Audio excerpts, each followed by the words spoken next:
Bueno, estamos en tertulia con Mariano Pereira, ¿sí? Esteban, letrador, ¿sí? Entre comillas, letrador, y estábamos conversando acerca de él, estaba haciendo una reflexión acerca de Chernóbil y demás, y vamos a continuar con esta tertulia de este escritor argentino, una manera de escribir particular y contraria a lo que es el deber ser o lo que se nos ha enseñado que son las metas o las partes ambiciosas. Entonces, estamos hablando de la manera o el estilo, la voz que tiene Mariano en su obra, en su producción literaria, artística. Y ahorita nos estaba haciendo una reflexión, iba a empezar a hacer una reflexión acerca de esta tragedia que conmovió el mundo de Chernóbil y retratada en el libro de la Premio Nobel eh, bielorrusa, Svetlana. Entonces vamos a esperar que por aquí se pueda conectar nuevamente Mariano y poder seguir reflexionando acerca de estos temas del arte y demás. Gracias por permitirnos estar con ustedes y de Mariano como lo hacemos con todos los contertulios en Rigorífico de Poesía. Listo, Mariano. Bueno, Continuamos aquí con la estamos reflexión. de nuevo.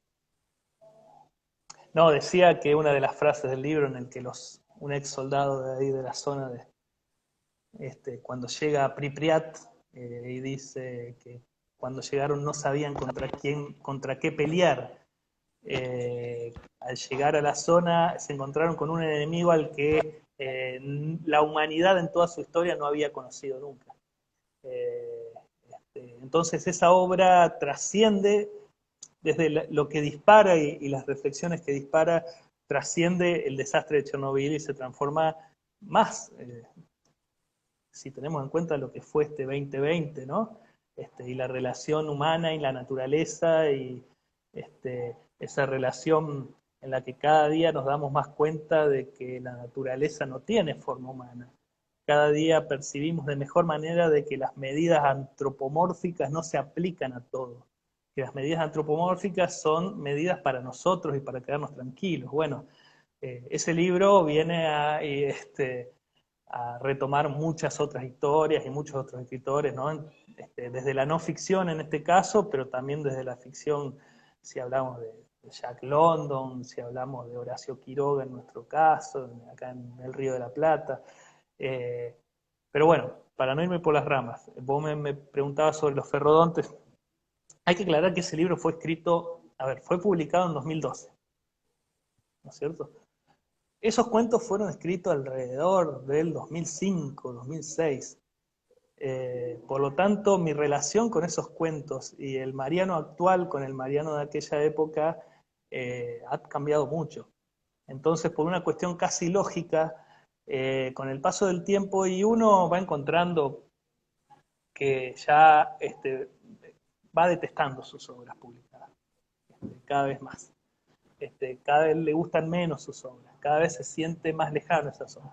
Eso no quiere decir que no las quiera, yo obviamente fue el libro con el que yo inicié mi periodo, mi raíz de publicaciones, vamos a llamarlo así, eh, pero bueno, hoy lo veo de forma distinta.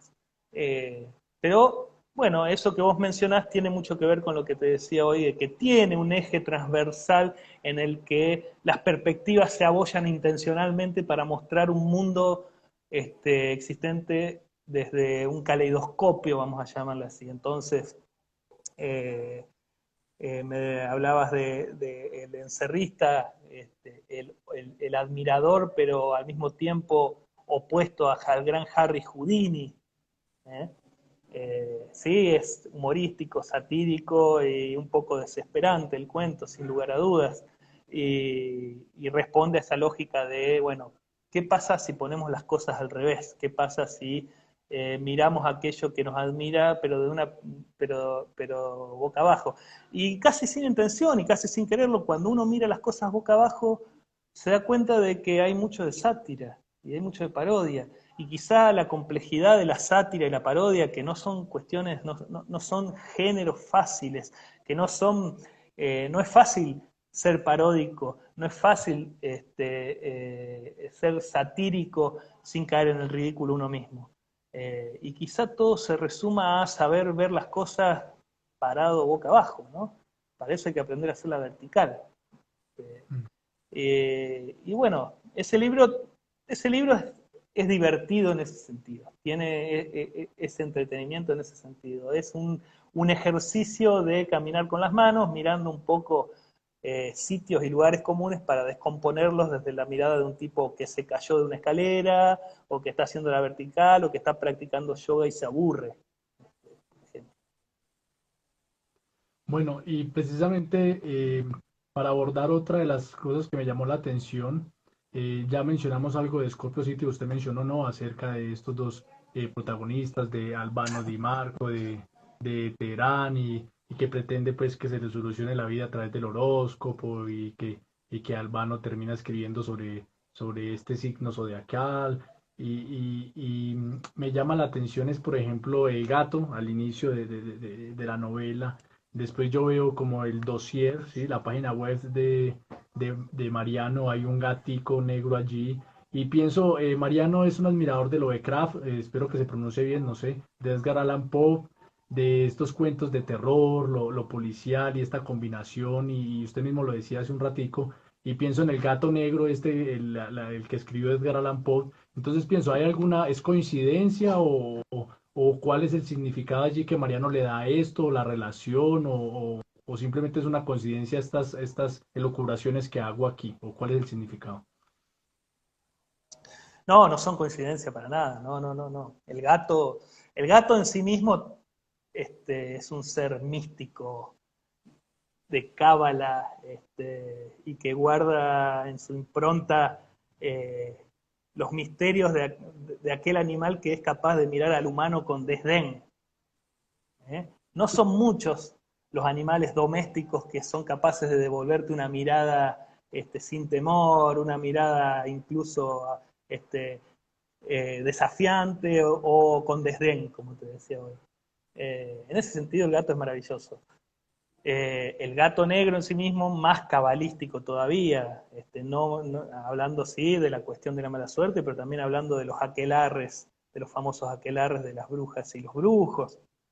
Y sin lugar a duda en la literatura, ¿no?, de Poe, ese cuento magistral, ese cuento arquetípico que nos ha enseñado la estructura del cuento, que nos ha enseñado cómo contar, que nos ha enseñado cómo trabajar las trampas argumentales, que nos ha enseñado cómo sorprender en un argumento cuando todo parece diluirse, porque en El gato negro el tipo parece que se va a salir con la suya indefectiblemente, y si uno no lee el final, no encuentra argumentos y fundamentos que lo lleven a pensar qué puede salir mal. Se había hecho todo bien. Entonces, la trampa argumental en ese cuento, el eje de ese cuento es encontrar al gato como la ruptura de un plan perfecto.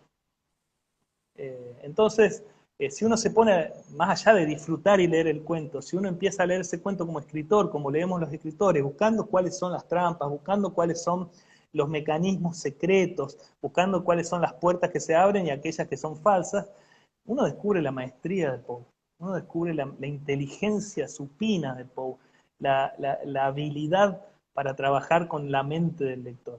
En ese sentido, mi admiración hacia Poe, ¿no? Por su inteligencia inconmensurable, no solo en la literatura, sino en todos los aspectos de su vida y de su desgarrada vida. Desgarrada vida porque problemas de todo esto, pues el alcohol y bueno, y también todo esto que vivió. Si me equivoco, me corregirá, no.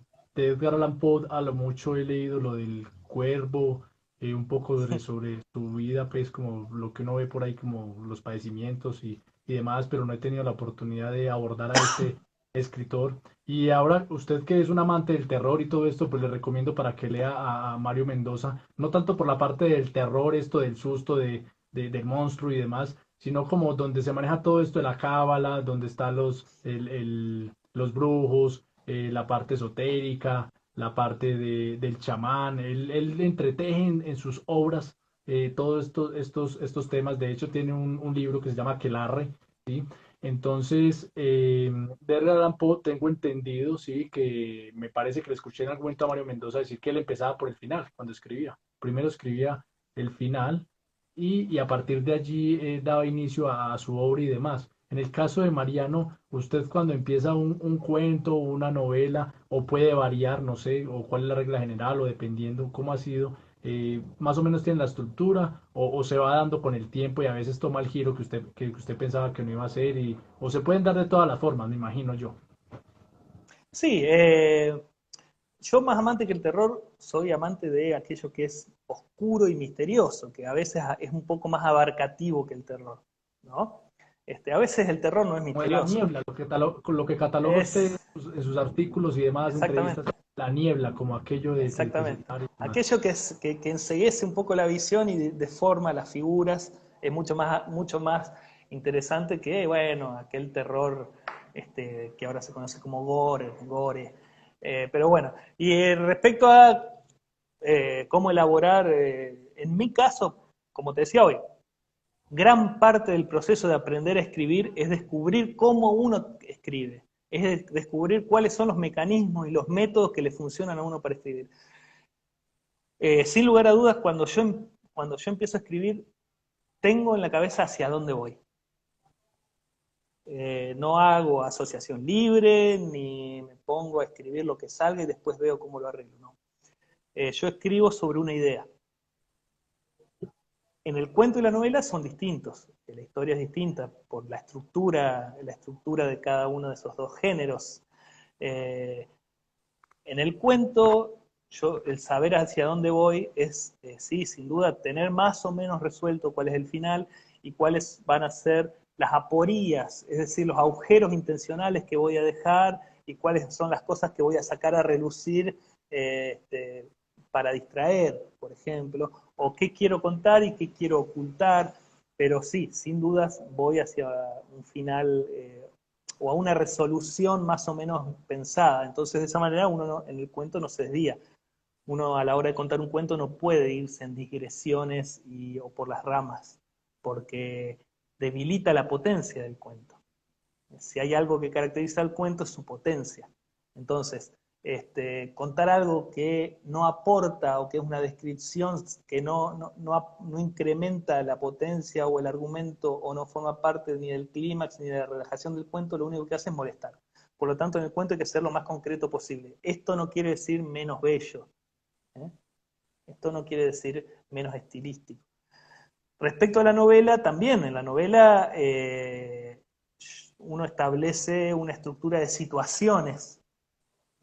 Es lo que hago yo, establecer una estructura de situaciones y en cada situación establecer qué es lo que quiero contar de cada situación para darle el tono a la novela y para fortalecer la historia. De esa manera las situaciones hay que unirlas, ¿no? Y en la novela, y al igual que en el cuento, hay que trabajar momentos de tensión y momentos de relajación, ¿no? O sea, en una novela no puedes estar pasando de todo en todo el tiempo, en todo momento, porque sería aburrida. Sería tan aburrida como que no pasara nada. Si en una novela pasa de todo sin pausa, generaría el mismo aburrimiento que si no pasara absolutamente nada. Porque lo que hace que un cuento, una novela, una obra de ficción sea como mínimo entretenida es que sea ondulatoria, es que haya momentos de clímax, momentos de relajación, de asimilación, de duda, de preguntas, momentos de revelación, momentos de drama, momentos de diálogo y de descripción, etcétera. Todo esto son cuestiones técnicas que uno, o sea, que piensa uno y que ha aprendido uno con su propia obra, sus propios fracasos y sus propios tropiezos a lo largo del tiempo. No quiere decir que sean un mecanismo o un sistema este, este, catalogado bajo las normas IRAM. Y de hecho me llama la atención porque, por ejemplo, ahorita se mencionó en el momento de la tertulia a Madame Bovary, ¿sí? Y yo recuerdo, por ejemplo, por lo menos, bueno, para el gusto los colores y pues cada uno, pero yo me harté, ¿sí? Porque muy descriptivo, se detenían los detalles, cada cosita, como una escena en muchas cosas, así cada detalle de la escena y a lo último pues me aburrí. Entonces, como decía Borges a sus estudiantes, pues usted no es el lector de en su momento de ese escritor, déjelo y él no es digno de usted ni usted de él y de pronto dentro de unos años mutuamente serán dignos el uno del otro. Bueno, ahorita me llama la atención algo. Usted en una entrevista decía, el exceso de conocimiento nos pone ante realidades para las que no estamos preparados, o incluso ante el desvanecimiento de toda la construcción de sentido que hemos realizado como individuos y como humanidad. La pregunta es, ¿los artistas siempre, o es la regla general, siempre hay un conflicto? Si hay alguien en el ser humano que haya unos conflictos a nivel emocional, a nivel intelectual, a nivel de significado de vida, del amor, de la muerte, de la soledad, pues es propiamente el artista, ¿sí? Y muchas de las grandes obras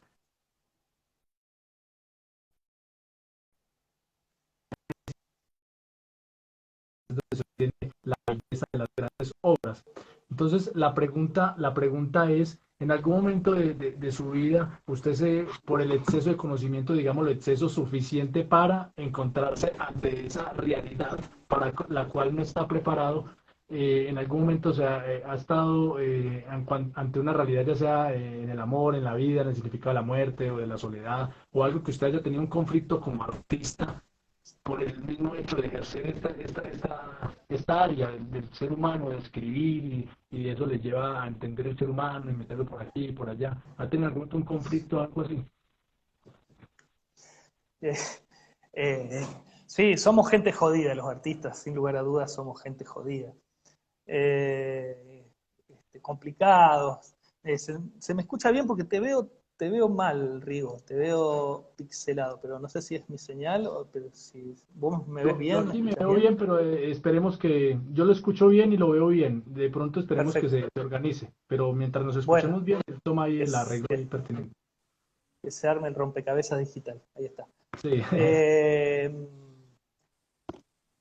Este, igual soy muy poco original en la frase esa en la que citaste. Esa frase que citaste es un robo descarado a todo lo que puede llegar a decir Friedrich Nietzsche. Es un robo descarado a todos los que dicen a los autores que mencionamos hoy, tales como Jack London, que lo cuenta, lo pone en evidencia en sus historias, y Horacio Quiroga, que lo pone en evidencia en sus historias, Svetlana, que lo hace manifiesto en sus reflexiones filosóficas, eh, muchos filósofos y escritores, no es nada original lo que estoy diciendo. Lovecraft mismo, Howard Philip Lovecraft mismo plantea que eh, una ventaja del humano, una ventaja de lo humano es, del ser humano, es no tener la capacidad de unir todos los puntos sueltos que tiene en el pensamiento, porque en caso de unir todos esos puntos sueltos que tiene en el pensamiento, generaría un conocimiento tal que develaría lo insignificante que somos en el universo. Entonces uno piensa en eso, es decir, pero no lo piensa por ser artista solamente, uno lo piensa, yo creo que eso es algo que se nos pone en evidencia y de manifiesto permanentemente.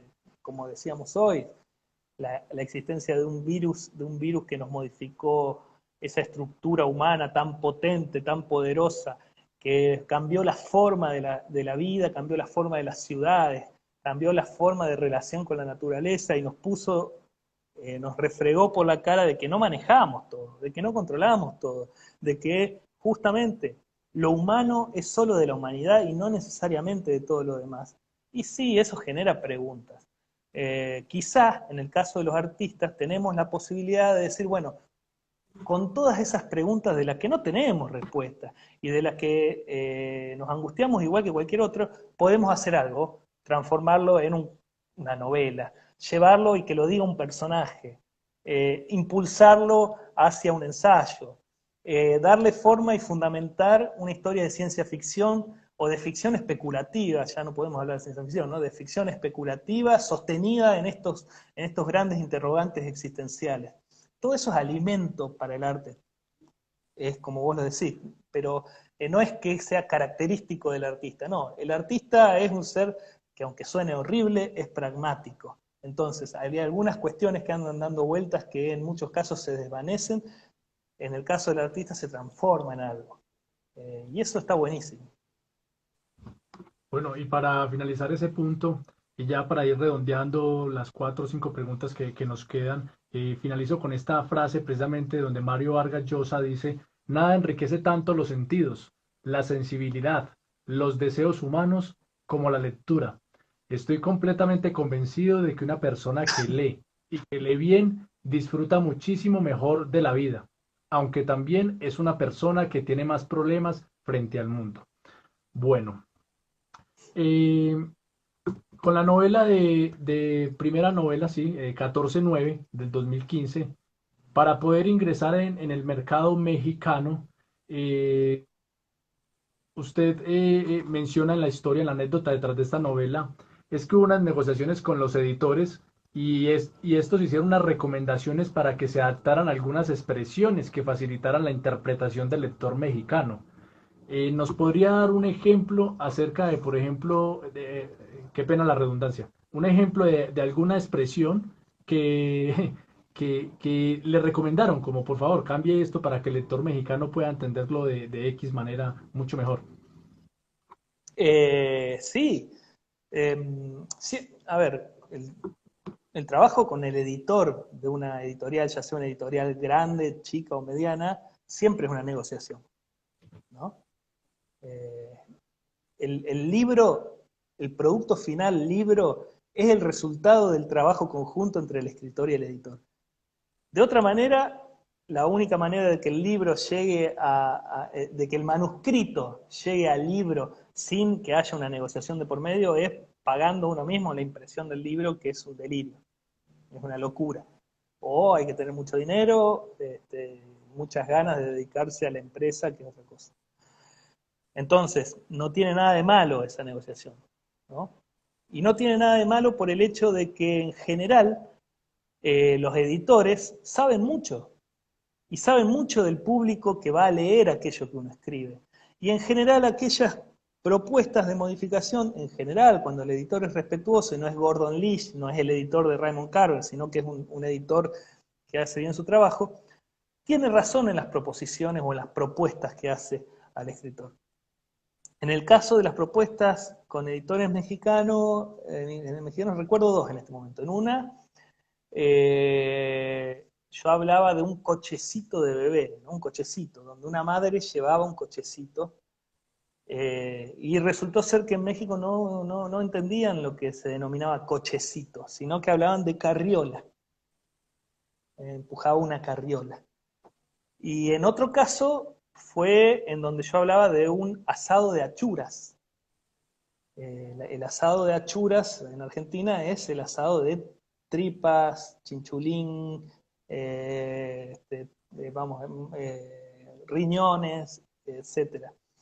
En el caso de Cochecito, negociamos, no es que negociamos, acordamos hacer una bajada, una llamada, que no es lo mejor porque distrae al lector de la lectura una bajada, pero bueno, una bajada en la que decía Cochecito, también conocido como Carriola, y en el caso de Achuras no pudimos pactar ningún acuerdo porque la bajada significaría hacer una aclaración que decía eh, vísceras de vaca cocinadas al carbón, que no quedaba muy bien estéticamente ni al sonido, porque una cosa son las achuras y otra cosa es hablar de vísceras. Por más de que en la realidad sea lo mismo, semánticamente no es lo mismo. No me gustaría escribir un cuento en donde dice, y fulano invitó a fulana románticamente, con gran romanticismo a desgustar unas vísceras.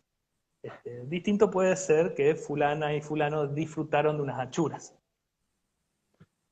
Y de hecho, yo no recuerdo mal, creo que fue Emil Cioran, que él decía que para un escritor, me parece que fue él, que escribir en otro idioma es como traicionarse a sí mismo y es como ir a escribir una carta de amor con un diccionario.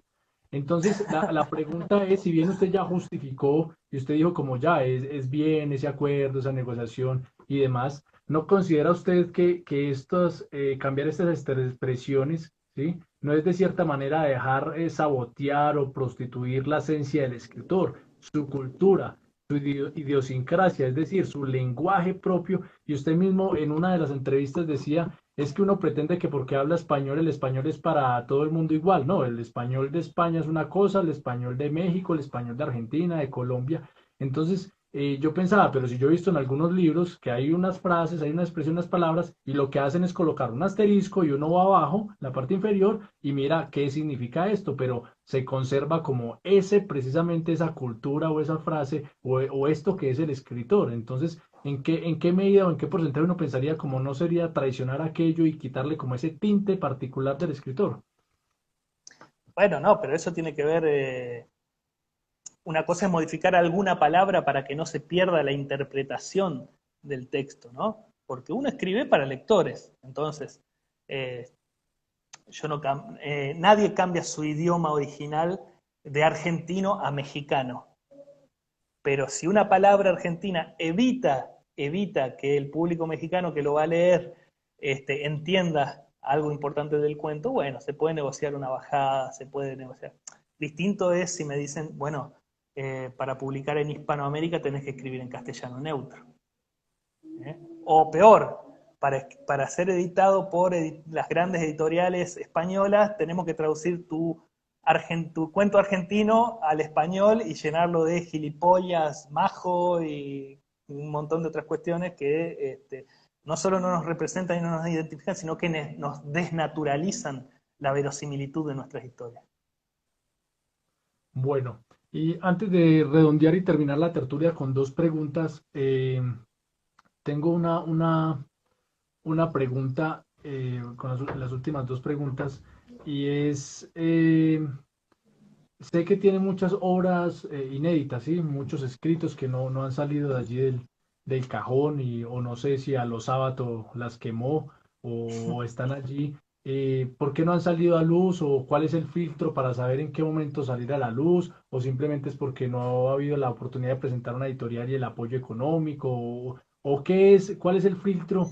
Usted dice, pues, yo la engaveto y dentro de un año voy y la leo y si me gusta pues considero que debe salir o cómo es el asunto. Sí, un poco de todo. Uno cuando termina una obra, la engaveta, como decís, que me gusta la palabra, que es la encajona, está muy bien, y la deja descansar, llamémosle así, ¿no? La deja descansar y la agarra a los 6 meses ya con una distancia subjetiva de aquello que, alejado de aquello que escribió, alejado emocionalmente de aquello que escribió y puede hacer una corrección mucho más profunda y mucho más equilibrada técnicamente de eso que escribió. Entonces, en ese sentido sí se hace eso. Y al mismo tiempo, bueno, uno tiene obras inéditas porque, como te decía hoy, eh, yo personal, mi caso personal, mi elección personal es yo no pago por editar. Mi aporte a la industria editorial es mi obra. Y ya además, ya he firmado contratos absurdos en donde me pagan 2 centavos, pero hasta ahí llego. Ahora, yo no pago por editar. La edición es a cargo de las editoriales, que juegan, ponen un capital de riesgo, creen en mi obra, les gusta mi obra o no les gusta. Y bueno, por lo tanto, yo tengo un montón de obras que debería mover, vamos a llamarla así, debería presentar, pero bueno, como te decía hoy, es un trabajo de relaciones públicas que uno no sabe hacer o que a uno le cuesta mucho hacer, que de vez en cuando me tomo el tiempo y lo hago y pregunto a las editoriales, hola, tengo una novela así, así, ¿te interesaría leerla? Y no te contestan, uno te pone sí, la leen, otros no, etcétera. Pero sí, no es que las quemen ni nada por el estilo, pero bueno, quedan pendientes de un trabajo de lanzar al mundo comercial o al mundo editorial que como recomendación está bueno aprenderlos desde el principio y hacerlo y tomarse el tiempo de hacerlo. No tiene nada de malo y está bueno hacerlo, pero también es parte de un oficio, o sea, también se tiene que aprender, ¿no? Eh, Ahora se me viene a la cabeza algo que tenía que ver con esto que decíamos hoy, con respecto a que ya no existen ni siquiera los no, ya ni siquiera existen las negativas. Existe el, si dentro de 3 meses, 6 meses no te respondemos, hace de cuenta que no nos interesa. Ojo, 6 meses sin responderte y al mismo tiempo, pero queremos exclusividad, que el manuscrito no sea presentado a otro lugar, bla, bla, bla, bla, bla, bla. Había un escritor italiano, un maestro de escritores como era Italo Calvino, que trabajó de editor en la prestigiosa y la gran editorial Einaudi de Italia, al que le publicaron un libro que se llama Los libros de los otros, y lo recomiendo para todos aquellos que escribimos. En ese libro se volcaron todas las cartas que Calvino como editor escribió a los escritores que presentaban manuscritos. Y en esas cartas, en la mayoría de los casos, Calvino explica por qué le rechazaban el manuscrito. Y ese por qué es tan enriquecedor, ese por qué es tan útil para un escritor, que le digan por qué algo no va con la línea editorial o no podría funcionar en la editorial o no gustó, es tan bueno. Sobre todo por esto que digo, porque en general los editores son gente que sabe mucho. Son gente que sabe mucho y que podría ayudar mucho.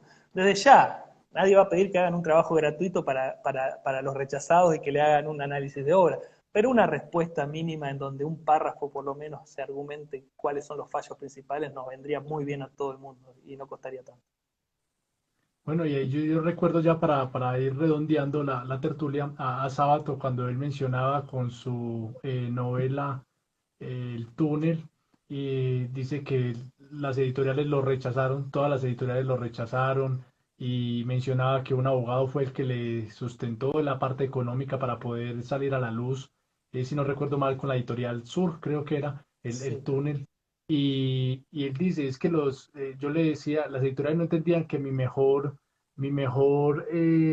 presentación, mi mejor carta de presentación o mi mejor libro estaba en el futuro, no ahora.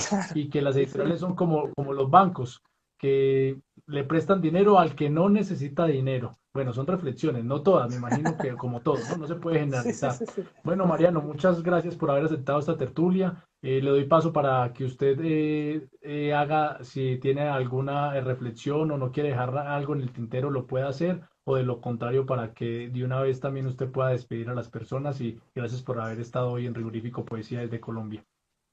Bueno, no me ha quedado demasiado en el tintero o me ha quedado tanto que no se puede decir ahora, así que este, lo único que quiero hacer es agradecerte a vos, Rigo, y agradecer a Tributa y a todo el movimiento que están llevando adelante y organizando y sustentando con este movimiento y con estas entrevistas a escritores y artistas, así que muy agradecido, muy honrado de formar parte de esta entrevista y lo disfruté muchísimo.